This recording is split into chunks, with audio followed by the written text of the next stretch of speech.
I will not comment on or confirm what are alleged to be stolen State Department cables, but I can say that the United States deeply regrets the disclosure of any information that was intended to be confidential, including private discussions between counterparts or our diplomats' personal assessments and observations.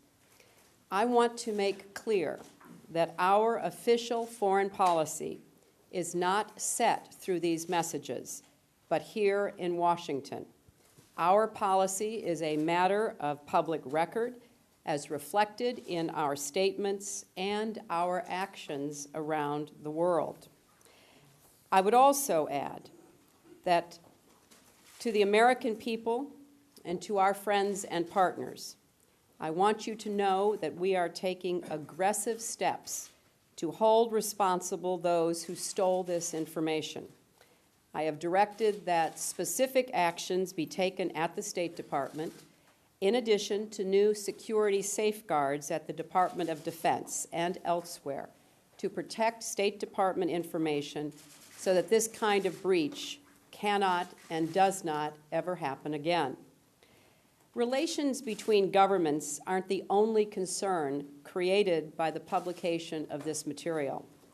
U.S. diplomats meet with local human rights workers, journalists, religious leaders, and others outside of governments who offer their own candid insights. These conversations also depend on trust and confidence.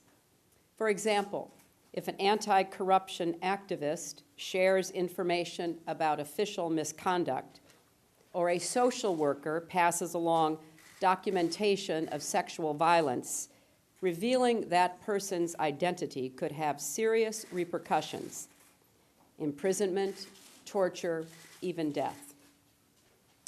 So whatever are the motives in disseminating these documents, it is clear that releasing them poses real risks to real people, and often to the very people who have dedicated their own lives to protecting others.